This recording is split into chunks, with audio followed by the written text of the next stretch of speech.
All right, here we go. It's on now. Okay, here we are at the Red Rose Diner in downtown Towanda. We happen fortuitously to run into two gentlemen who are doing an opera program for the children and introducing them to opera across the street, which is, to me, very refreshing, especially in this part of the country. Anyhow, you guys want to introduce yourself? Yeah, I'm Quinn Bernegger. I'm from Cooperstown, New York. Okay. And I'm Jake Stamatis, and I'm from Tunkhannock, Pennsylvania, not far down the road. Okay, you guys on Facebook or anything, or? We are. Yeah. Okay, so say your names real slowly so they can find you on Facebook. Oh, okay. I'm Quinn Bernegger. B-E-R-N-E-G-G-E-R. Okay, and you, sir? Jake Stamatis. It says Jake, and then S-T-A-M-A-T-I-S.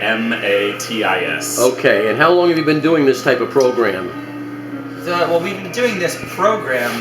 The thing we're doing today is a children's opera, and we do it at a bunch of schools around the area. We're from Tri-Cities Opera. Okay. And we've been doing this since September.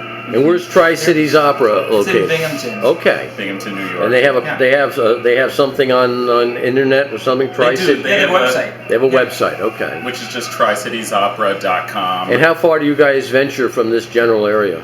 This might be one of the further ones we've done. We stay within pretty much within an about an hour and a half radius. So we've gone as far as up as Aurora, New York. I think is the furthest we've gone.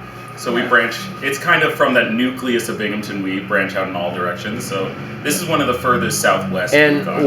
what do you figure this type of program across the country? I mean, is there many of you guys or many of this type of thing going on, introducing opera to young people? A lot of opera companies do venture in this sort of outreach opera thing. I think Tri-Cities is pretty special for this area of the country, this sort of northeast, this Pennsylvania, New York.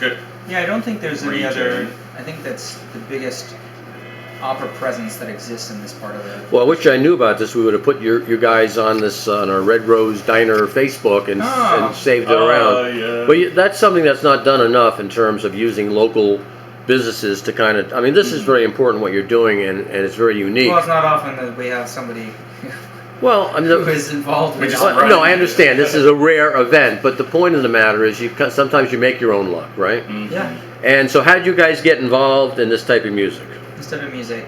Well, Jake and I have both been singing for a long time, just in general, many different ways. But I've only been doing classical music since college. Okay. Since pretty much senior year of And college. what college did you go to? I went to Middlebury College in Vermont. Okay. And I started. I was sang in choirs and did musical theater, but then I started taking voice lessons, which most voice lessons that you would take, most teachers teach classical methods, so they work with classical music and a lot of opera arias to train you. And once you start singing it, it fit my voice very well. I always found myself imitating other singers in other styles of music, but then singing opera, it's the first time I spent time figuring out what was natural to me. And that was really attractive. Also, it opened up all this music that I never liked before. But suddenly being able to sing it, gave me that access into this amazingly rich music that I never really understood before. I definitely agree.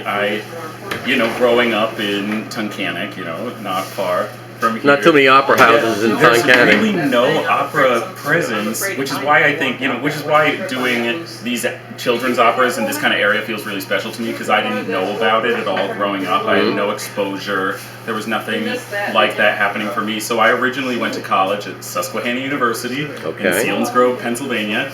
And I was doing music education. I wanted to be a music teacher. I had only sung in choir in high school. I had never touched opera, never taken private voice lessons.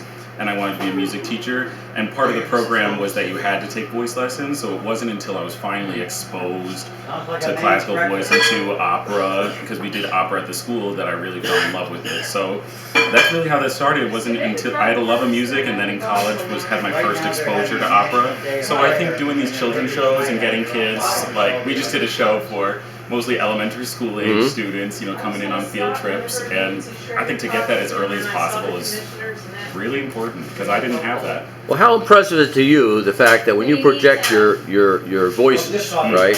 It's like a 100-watt amplifier or something. It gets loud, yeah. I mean, the amount of energy that can be projected, to me, is mind-boggling when you think about it. You Yeah, know? it is. It's really where it becomes a skill. You know, people say there's talent. Talent is involved, but then really what we do in school and what we do with these training programs, like in trusting these operators, to learn skill. Right. The skill of opening up, maximizing your resonance is what it is. Because I can talk to, even right now, I'm not really, but then to use, you know, bulk up with the support and get your air going and make sure you're nice and open. It's developing that physical skill. It's really like an athlete, I think, don't you think? Yeah, I would say half of it is being Athletic. like an athlete. And Well, I tell you what I'm offering you, and this I guess was public now. And when you guys, I would suggest you go to Operate Forum, and when you guys feel you're up to that level, I will sponsor your fees to at least apply when you're ready. You know, and just I'm Joe DuPont at Juno.com, so you'll be able to find me. We got my thing, so. It's very fortuitous that you guys got here. It's very refreshing. Yeah, I think there's a reason. No, it's very refreshing that you guys see something in this, and that you're spreading with the children. And I'm always amazed when you see the final product performing. That the story that goes behind every one of those singers is just, to me, it's amazing. So. Anyhow, thank you for stopping at the Red Rose, and thank you for sharing the time. And the next time you guys pull something like this off over there, please at least give us a little some notice, so we can actually help promote that. Because that's, I will definitely do a letter to the editor commending whoever was involved in putting this together. It's very worthwhile. Okay, Right, take care. Thank you so much. Thanks. Right, bye bye.